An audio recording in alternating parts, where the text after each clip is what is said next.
Bismillah, alhamdulillah, wassalatu wassalamu ala rasulillahi wa ba'du. Sahabat yang dirahmati Allah, ketahuilah bahwa iblis dan bala tentaranya pasti akan menyesatkan manusia ataupun Bani Adam. Pasti akan terus mengganggu manusia, berusaha untuk menghancurkan manusia. Ketika seseorang belum istiqomah dalam beribadah, dia akan dihalangi agar tidak istiqomah dalam beribadahnya. Namun ketika manusia itu sudah istiqomah dalam ibadah, maka setan akan mengganti atau mengganggu hatinya atau niatnya, berusaha merubah niat orang itu agar ibadahnya karena orang lain atau riya, atau muncul dalam hatinya ujub, bangga diri, atau juga muncul dalam hatinya kesombongan sehingga merasa dirinya lebih soleh, paling soleh, merasa dirinya sudah suci, dan lain sebagainya.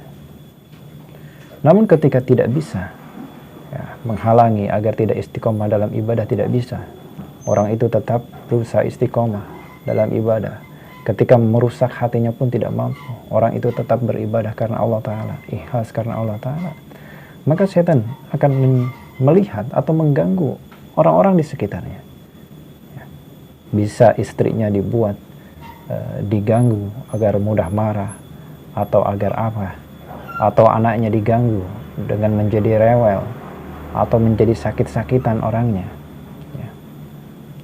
atau orang itu ditipu oleh orang lain, ataupun teman-temannya membuatnya jengkel dengan perbuatan-perbuatannya, dan lain sebagainya. Dan masalah-masalah tersebut biasanya datang bersamaan di saat kita mulai berusaha untuk menjadi muslim yang kafah maupun tidak. Yang jelas setan akan mengarahkan berbagai cara agar manusia itu jauh dari Al-Quran dan Sunnah, atau agar manusia itu menjauhi dari Allah Ta'ala atau menjalankan syariat Islam secara kafah. Lantas apa tanda-tanda di antara seseorang yang didekati setan atau dibelenggu, mulai terbelenggu oleh setan? Yang pertama adalah nafsu makan memuncak. Yang kedua, dilanda kemalasan dalam beribadah dan beraktivitas yang baik. Yang ketiga, syahwat bergejolak dan disalurkan dengan cara yang tidak diridhoi Allah Ta'ala, seperti misalkan onani bagi laki-laki, atau masturbasi bagi perempuan, atau jinah yang lebih besar daripada itu. Yang keempat, cenderung kepada perbuatan dan pembicaraan yang sia-sia, yang lalai. Waktunya habis oleh perkara-perkara yang tidak bermanfaat, seperti kecanduan game, terlalu banyak ngobrol, nyanyi-nyanyi, atau musikan dan nyanyi-nyanyi yang tidak ada manfaatnya, main-main kartu, apalagi sampai judi. Yang selanjutnya, yang kelima, mudah mengumpat dan mencaci keadaan.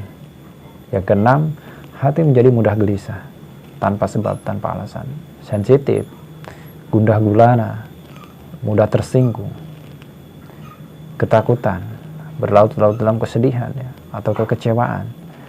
Yang selanjutnya, yang ketujuh adalah timbul perasaan dendam terhadap kejadian yang telah masa lalu atau traumatik. Yang kedelapan, iri dengki kepada kenikmatan saudara atau saudarinya.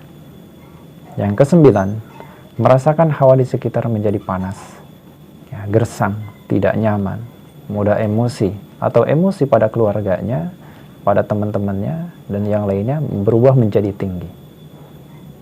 Lantas kenapa seseorang mudah dibelenggu atau dikuasai setan?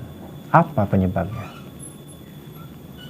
Allah Ta'ala berfirman dalam Al-Quran, yang artinya, وَمَا يَعْسُ عَنْ ذِكْرِ الرَّحْمَنِ نُقَيِّضْ لَهُ شَيْطَانًا فَهُوَ لَهُ قَرِينٌ.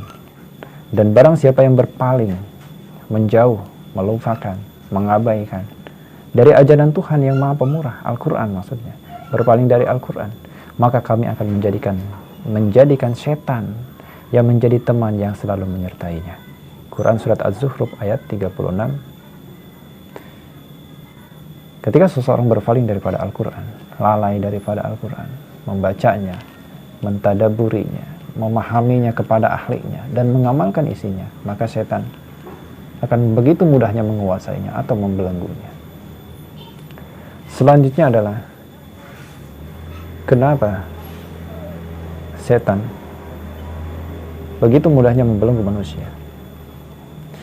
Allah Ta'ala jelaskan dalam Al-Quran, Inna ibadi laysa laka alaihim sultanun illa man ittaba'aka minal ghawin. Sesungguhnya hamba-hambaku tidak ada kekuasaan bagimu iblis terhadap mereka kecuali orang-orang yang mengikutimu, yaitu orang-orang yang sesat.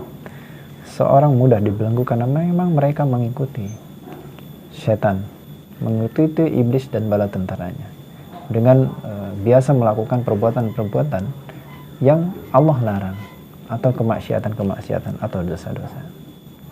Dan dalam ayat lain Allah jelaskan, Innahu laisa lahu sultanun 'alal ladzina amanu wa 'ala rabbihim yatawakkalun. Sesungguhnya setan itu tidak ada memiliki kekuasaan atas orang-orang yang beriman dan bertawakal kepada Rabb-nya. Surat An-Nahl ayat 99. Jadi ketika seseorang yang imannya menurun dan bertawakalnya pun menurun, tidak beriman dan bertawakal kepada Rabb-nya, kepada Allah Ta'ala, maka setan akan begitu mudahnya menguasainya atau membelenggu. Maka agar kita bisa lepas daripada setan, ya kita harus kembali kepada Al-Quran dan Sunnah, yang membaca Al-Quran, memahaminya, mentadaburinya, dan mengamalkannya, yang pasti kepada ahlinya, kepada orang-orang atau pada alim ulama yang baik dan benar. Juga meningkatkan keimanan dan ketakwaan kita kepada Allah Ta'ala. Lantas, mengapa ada orang yang soleh justru terkena sihir? Seperti Nabi sendiri pernah terkena sihir. Ini diriwayatkan dalam satu hadis dalam Bukhari, bahwa Rasulullah SAW pernah mengalami tersihir oleh orang Yahudi, yaitu Labid al-A'sam, ya, dari Bani Zuraik. Dibelenggu setan dan terkena pengaruh sihir ini berbeda. Kalau dibelenggu setan, setannya sudah masuk, sudah menguasai orang itu dari dalam. Namun ketika disihir, hanya sihir saja. Ini terkadang hanya pengaruhnya dari luar saja. Terpengaruh pandangannya saja, misalkan seperti kisah Nabi Musa yang tersihir oleh para dukun Fir'aun. Tersihir karena melihat tali-tali berubah menjadi ular. Itu kan tersihir, terpengaruh pandangan Musa itu, Nabi Musa alaihissalam itu, sehingga melihatnya itu menjadi ular, padahal tali-tali yang dilemparkan.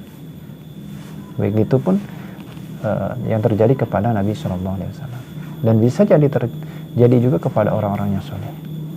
Mereka bisa saja terkena sihir, ya, atau terpengaruhi sihir. Tapi sekali lagi berbeda dengan dibelenggu oleh setan. Karena kalau terbelenggu, terkuasai, terkendalikan, berarti orang itu memang dikuasai total. Dan setannya itu sudah masuk ke dalam jiwa raga orang itu, sehingga menguasainya. Namun segala sesuatu, semua terjadi illa biiznillahi ta'ala, atas izin Allah Ta'ala. Ketika Allah izinkan, ya tidak ada yang bisa menghalanginya. Pada siapapun pasti akan terjadi, baik itu pada orang yang soleh ataupun orang yang jahat, yang salah. Namun ketika Allah tidak izinkan, ya itu tidak akan menimpa, baik menimpa orang soleh, tidak akan menimpa orang soleh, ataupun tidak akan menimpa orang yang jahat.